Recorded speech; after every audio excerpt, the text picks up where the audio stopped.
He's talking about Carroll sports all the time. It's the Under the Halo podcast with your host, Ryan Kuhn.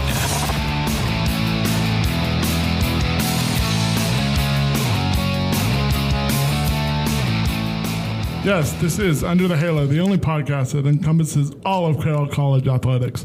I'm your host, Ryan Kuhn, and welcome to our debut episode. This is a brand new show put on via 406mtsports.com and the Helena Independent Record newspaper. It's available on our websites for your viewing pleasure, or you can download the audio on iTunes, Google Play, or Spotify. It's going to be a lot of fun. We're here to talk everything Saints related, and I'm going to give you my own opinions, share some news, and have some guests stop by.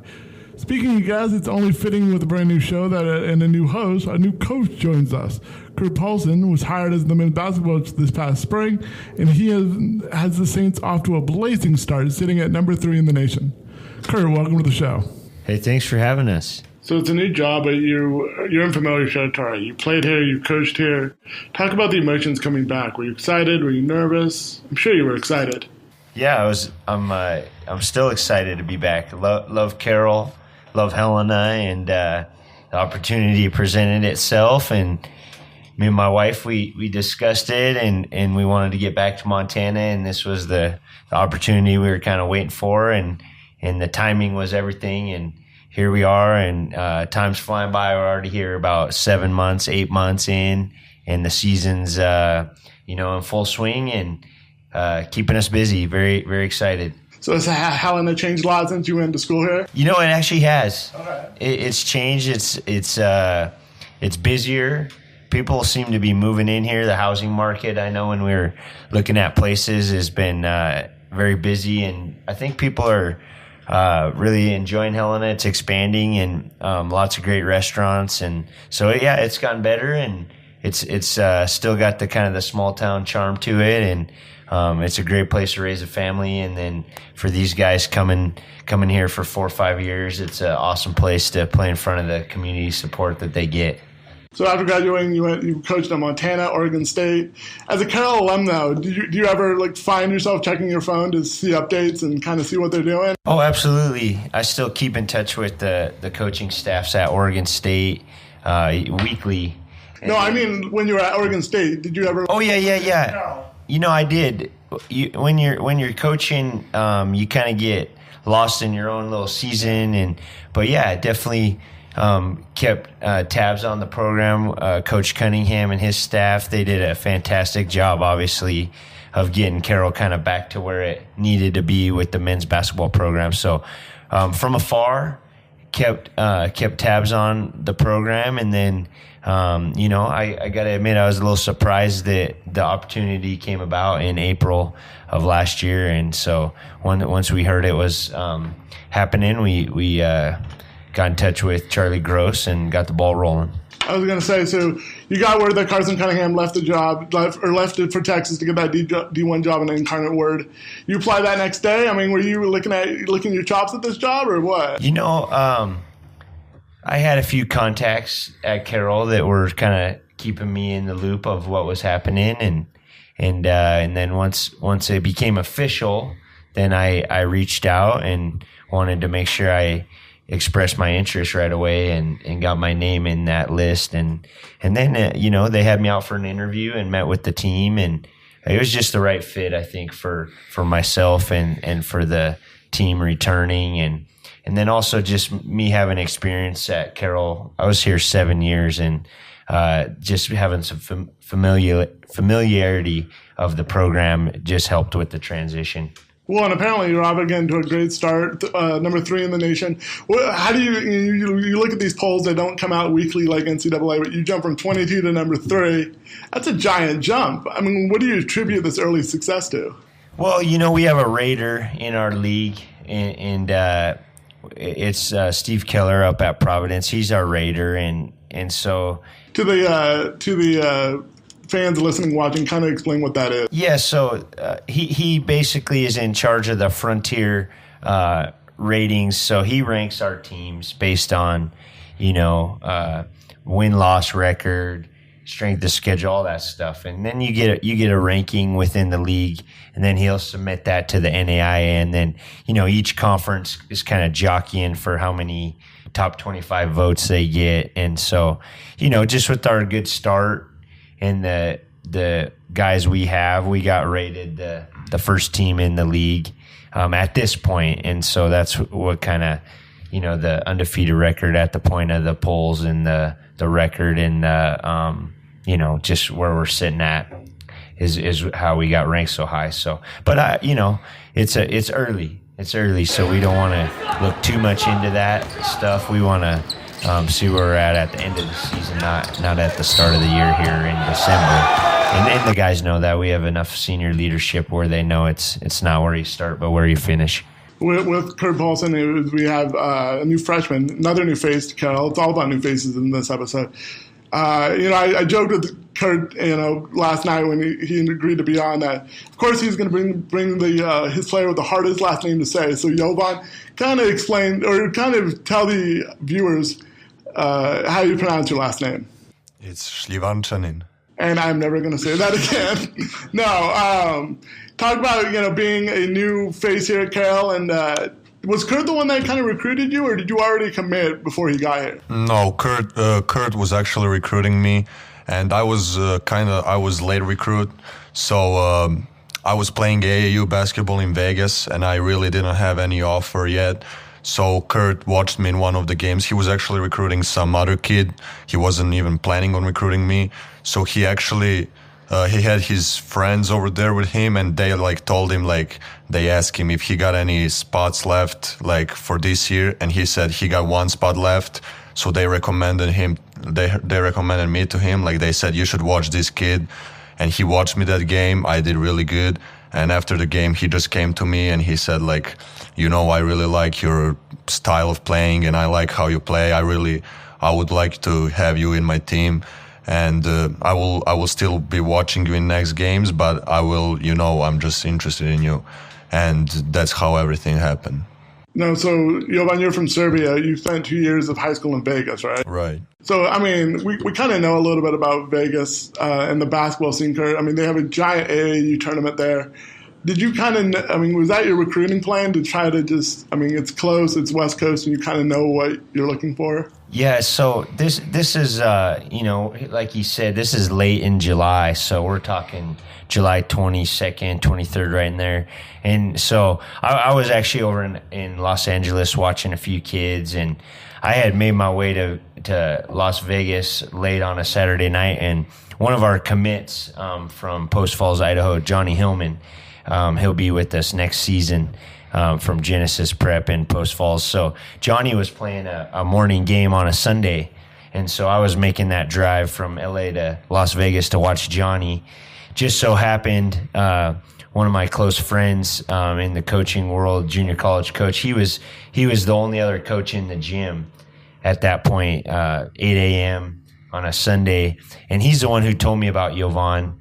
And we just got to talking about what our needs are if we're done recruiting, like Jovan said. And so watched Jovan. He caught my eye. Immediately went over to him and his coach and tried to get a little introduction. And then I followed him the rest of that day. His team actually won the championship. And so that's how the ball got rolling. It was just timing and using a connection of mine that told me about him. And then and then from there, that was just the beginning. We had a lot of hurdles, and he's finally here. He's playing great for us. We love what he brings, his size, his shooting ability, his defense is just improving daily. And then academically, we were just talking on the way here. He kind of got a few days late start with the semester, and he's caught up, and he's finishing the semester very strong.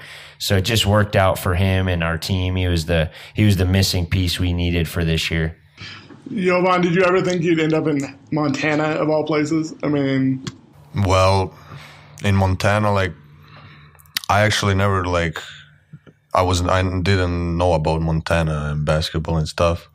But when I got recruited by Carroll, it was my only offer, so I just wanted to come here. Oh, so this was your only offer? Kinda, yeah. I had interests, but not really offers. Was basketball big back in your home country of Serbia? Yeah, basketball is like... Kind of talk about that a little bit. Yeah, it's probably the most popular sport there. Like Serbia national team is like top 5 in the world, and they got a lot of good players in the league.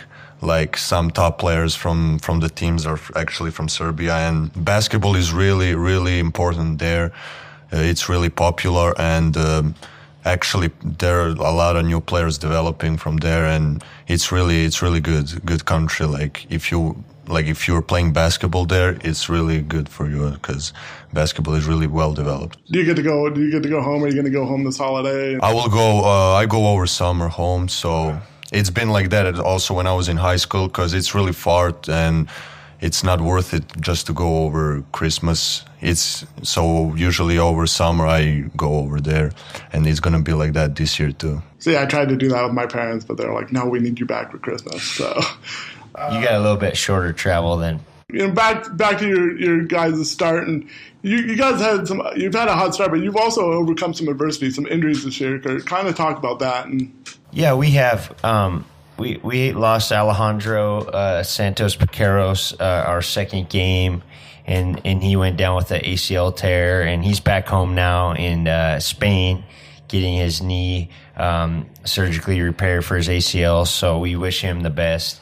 And so we hit, that was a big blow for our team. He's a 5th-year kid, and he's a mismatch. He plays lots of positions.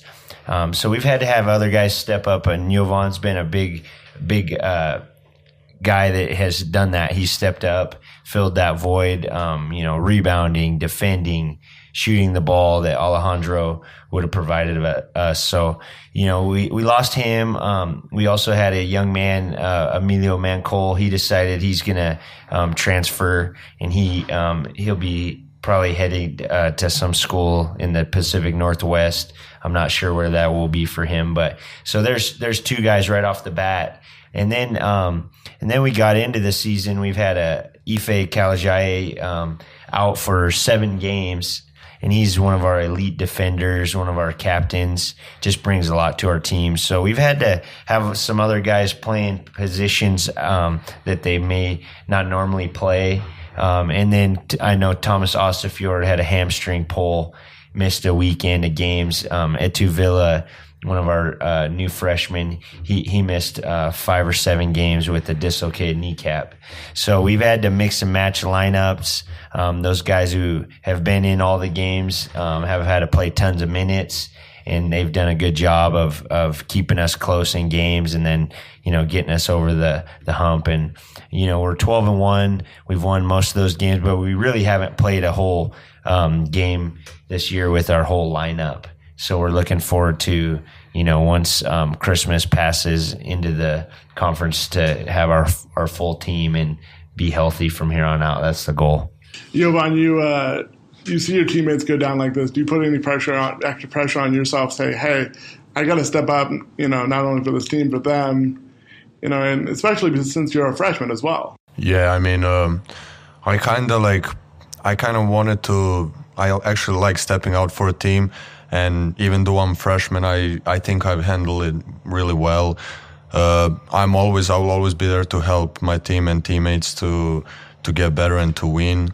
So stepping out, it wasn't a big pressure actually for me. I was actually excited of it, and then I handled it really well. So I'm happy how I've been doing, how I've been playing, and I think we've been doing really well, and we're gonna keep doing it. Well, it seems like you're not afraid to play a freshman like this. I mean, he has the ability. Yeah, Jovan's played against a lot of good competition, especially his previous 2 years at Trinity in Las Vegas. They play a national schedule. They play a schedule called the Grind Session, and so he's played against all the Division I talent across the country. He's averaged 18 points, 4, 5, 6 rebounds, 4, 5, 6 assists against some really good teams, some nationally ranked teams. So his being a freshman and his level of play that he's been competing against the last 2 years is very high on the national scale here in the U.S. So him coming to Carroll, and we put him in a game early. All that experience he got from playing against those high major players and really good nationally ranked teams is helping him at Carroll. So we put him in the game. He's ready. He's seen a lot at this point. And, it took him a few games just to get used to the style, the physicality of the college game. But, by games 2 and 3, he was comfortable, and he hit a few shots early, and he's really helped us win a lot of those games in that 12 win streak there, because he can stretch the defense, and he's an excellent rebounder at 6'5". And so he's gives us a lot, and then also a great passer. So we're just pleased he's here. He's really helping us win off the bench. He's stepping in and had to play positions 2 through 4 for us, guard lots of different guys. And so he's doing a great job, as well as the rest of our team. You guys get back into conference play after Christmas. Kurt being a new coach, how much homework did you have to do scouting these opponents? I mean, this quickly, not playing them before. Well, the preseason schedule's been busy. Our first games were October 18th. We're coming up on December 18th right here, and played 14, 15 games. So we've just been trying to take one at a time. And then the other thing is you don't want to throw too much at these guys. They're young. You want to have them playing and reacting. You don't want to bog them down with too much information on each opponent. I think we do a good job of talking personnel of each team, what their players can and can't do, their strengths, weaknesses. And then we just try to keep it simple with the game plans and not try to get too much information on their plate, having them out there and just reacting. So that's how we kind of do the scouting. Once the conference comes up, we'll take that game. It'll be Montana Tech, and it'll actually be our third conference game. But just one at a time, and we do lots of scouting. We watch film on each team and try to figure out ways that we can create mismatches, exploit what they're doing, and they're trying to do the same thing for us. And with the Frontier, you're playing these teams 2, 3, 4 times, so there's lots of chess matches between the coaches, and game 1 to game 2 can be a different game plan, and so we'll take that on as it comes, but right now it's just kind of one game at a time. Carroll's next home game is December 29th against Montana Tech. Kurt, I'm sure you remember playing Tech a little bit, right? Yeah, and we actually I played against their coach Adam Hyatt. He was a great player in this league. Played at Westminster, and he coached at Westminster for years, and now he's up at Montana Tech. So Adam's doing a great job. They're going to play very physical defense. They came up to our tournament over Thanksgiving, and they were very physical with those teams that came in, and so we'll have our hands full. They're doing well this year, and they'll be well coached, but we'll be ready for them, and it is a great rivalry. Guys, thanks so much for doing this. I appreciate it. Yeah, thanks for having us, and this is a great little setup, and best of luck to the podcast. Appreciate it. Well, I'm just going to say, if this takes off, you guys can say you were the son. That's right. We'll have to get you guys back on later this year. That's all for this episode. We'll see you next time for more Carroll Sports Under the Halo. Bye, everybody.